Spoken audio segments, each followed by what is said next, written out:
আসসালামু আলাইকুম। সবাই কেমন আছেন? আশা করি সবাই অনেক ভালো আছেন। আলহামদুলিল্লাহ আমরাও আপনাদের সবার দোয়া এবং আল্লাহর অশেষ রহমতে ভালোই আছি। শুরু করছি নতুন দিনে নতুন আরও একটি ব্লগ। আশা করি আপনাদের এই ব্লগটিও ভালো লাগবে ইনশাআল্লাহ। আমিও চেষ্টা করতেছি আপনাদেরকে আরও নতুন নতুন এবং আপডেটিং ভিডিও দেওয়ার, যাতে আমার ভিডিওটা একটুখানি আকর্ষণীয় এবং সুন্দর করতে পারি। আমি আমার সব রকম অ্যাঙ্গেলের জন্য ভিডিওটা সম্পূর্ণ সুন্দরভাবে ক্রিয়েট করতে পারি, তার জন্য আসলে প্রস্তুতি নেওয়া হচ্ছে। আর প্রস্তুতিটা কীরকম সেটাই এখন আপনারা এই ভিডিওতে জানতে পারবেন। আর হ্যাঁ, যারা যারা এখন পর্যন্ত ভিডিওটিতে লাইক করেনি তারা প্লিজ লাইক করে দিবেন, কেননা আপনাদের লাইক আমাকে আরও উৎসাহ দেয় নতুন নতুন ভিডিও করার। পাশাপাশি প্লিজ স্কিপ করে ভিডিওটা দেখবেন না এবং আপনাদের মতামত কমেন্টসের মাধ্যমে জানাতে ভুলবেন না। তাহলে চলুন শেয়ার করি আপনাদের সাথে আজকে আমরা আসলে কোথায় আসলাম। তো এই তো, এটা একটা নতুন বাসা, আর বাসাটা কিন্তু একদমই নিউ। আর এখানে আমাদের আগে আর কেউ নেয়নি, মানে এটা একদম নিউ। ফ্ল্যাটটা রেডি হয়েছে আর আমরা এখানে দেখতে আসছি।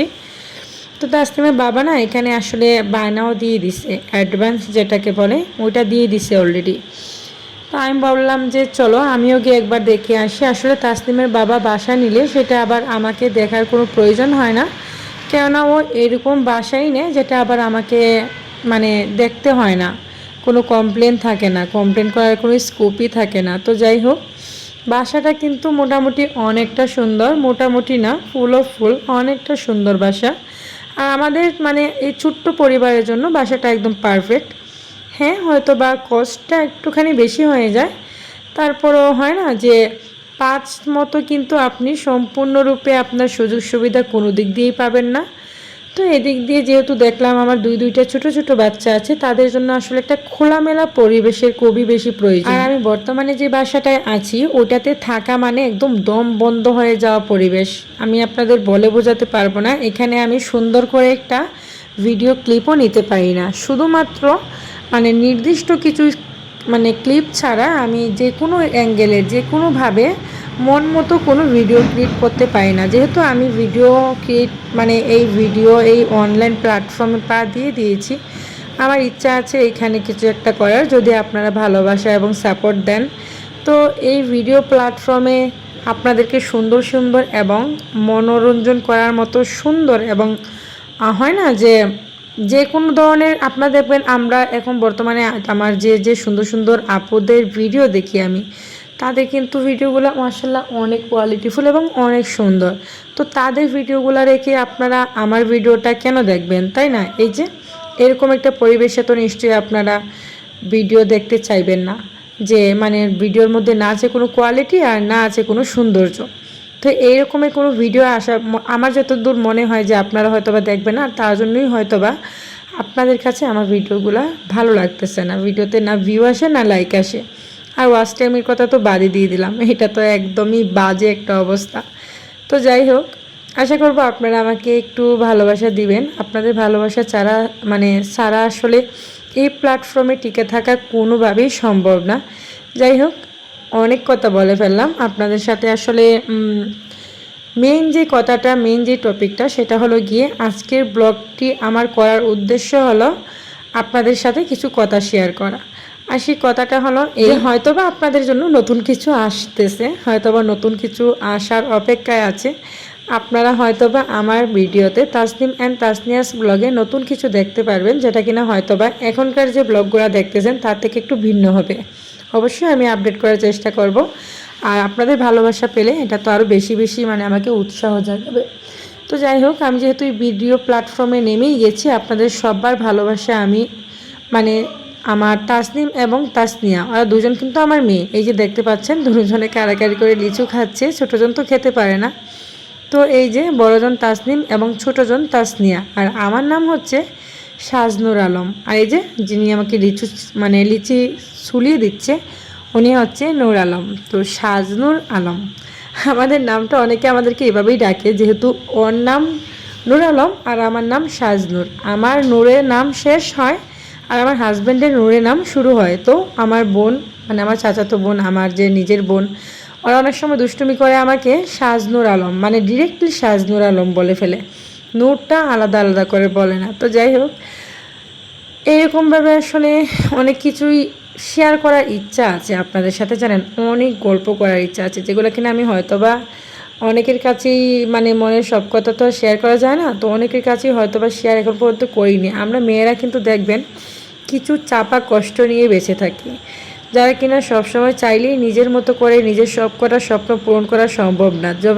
তবে আরেকটা কথা, যদি এরকম একজন মনের মানুষ, এরকম একজন জীবনসঙ্গী আপনার পাশে থাকে, তাহলে হয়তোবা সবটা না হোক কিছু অংশে স্বপ্ন হয়তোবা আপনার পূরণ হয়েই যাবে।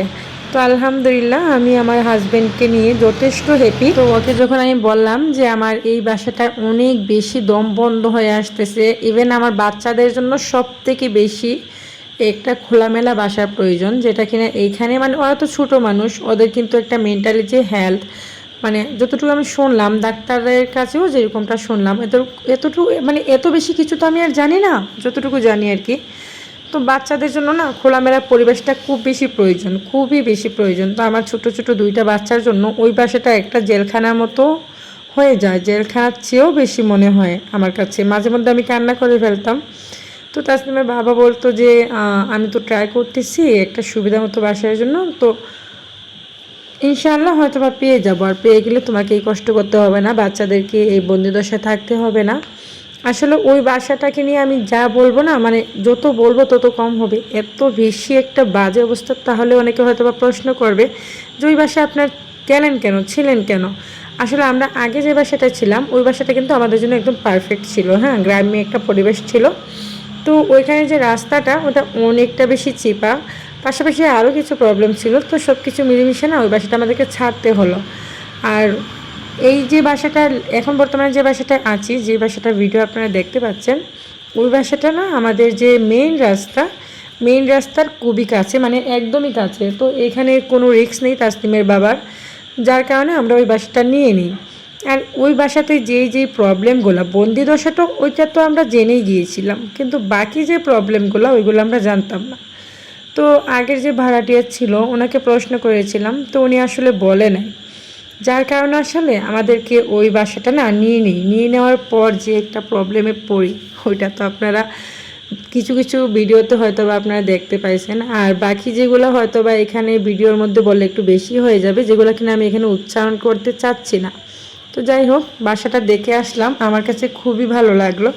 তো তাসনিমের বাবা আসলে 4 তলার বাসাটা দেখেছিল, আর 4 তলার বাসাটা দেখা মানে তালা দেওয়া ছিল, তালা দেওয়ার কারণে যে সিকিউরিটি আঙ্কেল উনি বললো যে 5 তলা এবং 4 তলা সেম একদম, তো আপনি 4 তলার বদলে 5 তলা দেখতে পারেন। তো 5 তলা দেখতে গিয়ে আমার কাছে মানে যে ভিডিওগুলো আপনারা দেখলেন এগুলো আসলে মানে আমার কাছে মনে হলো একটু ছোটো। তো 5 তলার যে সামনের যে ফ্ল্যাটটা ওটাও খালি, তো ওইটার মধ্যে তাসনিমের বাবা মানে সিটটা খুলে ওইটাও দেখতেছে। তো আমার ওইটা দেখে ভালো লেগে গেল, বললাম যে মানে সামনের ফ্ল্যাটটা থেকে তো এই ফ্ল্যাটটা একটু বড়, তো এইটাই নিয়ে নিই।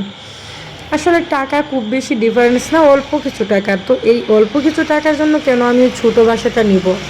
আর এই বাসাটা দিয়ে অনেক বেশি আসলে অনেক কিছু সুযোগ সুবিধা আছে। সরি আপনারা, আমি এই বাসার যে বেলকনির কাছে না, তো এইখানে আসলে ভয়েস ওভারটা দিচ্ছি, কিছু গাড়ির শব্দ হয়তো বা আপনারা পাচ্ছেন, প্লিজ ইগনোর করবেন। তো যাই হোক, আমরা মেয়েরা যখন আসলে আমাদের মেয়েদের না নিজস্ব কোনো বাড়ি নেই, তো আমরা যখন যেখানে থাকি সেটাকেই আমাদের নিজেদের বাড়ি বানিয়ে ফেলি, নিজেদের স্থান বানিয়ে ফেলি। তো আমার একটা স্বপ্ন আছে, জানি না সেই স্বপ্নটা কবে পূরণ হবে। ইনশাল্লাহ হয়তো বা আপনারা চাইলে কিংবা আল্লাহ যদি আমার হাজবেন্ডকে সুস্থ রাখে, খায়াত দান করে, তাহলে হয়তো বা একদিন সেই স্বপ্নটা পূরণ হয়ে যাবে। আমার খুব বেশি মানে প্রাসাদ আলিশান কোনো কিছুর প্রয়োজন নেই, আমার একটা কুড়ে ঘর হোক, টিনের ঘর হোক, তবে সেটা নিজের হোক, যেখানে আমাকে কেউ এটা বলবে না যে এটা তোমার স্বামীর গণ্যা কিংবা এটা তোমার গণ্যা। ঠিক আছে, তো এরকম কোনো ওয়ার্ড আমার জন্য কারোর কাছ থেকে শুনতে না হয়। তাই আমি আমার হাজব্যান্ডের টাকায় নিজের একটা কুড়ে ঘর হলেও নিজের একটা ঘর চাই। তো ইনশাআল্লাহ আল্লাহর কাছে আশা তো আছে, বাকিটা জানি না আল্লাহ সেই পর্যন্ত বাঁচিয়ে রাখবে কিনা। তো যাই হোক, অনেক কথা বললাম, হয়তো বা আমি অনেক সময় গুছিয়ে কথা বলতে পারি না, যখন যেটা মনে আসে তখন সেটা আপনাদের সাথে শেয়ার করে ফেলি। কথা বলতে বলতে তো অনেক কিছুই বললাম। তো লাস্ট আরও একবার আপনাদের কাছে অনুরোধ করে নিব, প্লিজ আপনারা আসলে আমার ভিডিওটা এখন পর্যন্ত যারা লাইক দেননি, লাইকটা দিয়ে দেন। লাইক দিতে অনেকেই কিপটামি করেন, প্লিজ লাইকটা দিয়ে দেন। আর হ্যাঁ, তারপর বাসাটা দেখে আসার পর দেখলেনই তো কিছু মানে ঘর দর একটুখানি গুছিয়ে নিলাম। তারপর দেখলাম তাসনিয়া উঠে গেছে, তাসনিয়াকে কোলে নিয়েই ময়লা টয়লা সব কিছু ফেলে দিলাম। এরকম করে করে সন্ধ্যার পর রাত্রেবেলা তাসনিমের বাবা লিচু নিয়ে আসছিল, দোনো মেয়ে মিলে লিচু খেলো। তারপর তাসনিমের বাবা বললো যে তরকারি টরকারি কিচ্ছু আনিনি, আমিও বাচ্চাদেরকে নিয়ে কোনো কিছু রান্না করতে পারিনি। তারপরে এই তো পেঁয়াজ দিয়ে মরিচ দিয়ে এবং ডিম ভর্তা করে ফেললাম। রাত্রেবেলা ওইটাই ছিল আমাদের খাবার। আর পরের দিন এই যে রান্নাবান্নাগুলো দেখতেছেন, এইগুলো আসলে পরের দিন মানে দুপুরবেলা দুনু বাচ্চাকে ঘুম পাড়িয়ে তারপরে এই রান্নাগুলো করছিলাম, করলা ভাজি এবং আলু দিয়ে করলা দিয়ে মাছের ঝোল। এটা আসলে ইন্টারনেটে দেখে আমি রান্না করেছি, আমার জীবনের একদম প্রথম। তো ভিডিওর একদম শেষ পর্যায়ে চলে এসেছি। সবাই ভালো থাকবেন, সুস্থ থাকবেন আর আমার পরিবারের সাথেই থাকবেন। আজকে ভিডিওটা শেষ করছি। আসসালামু আলাইকুম।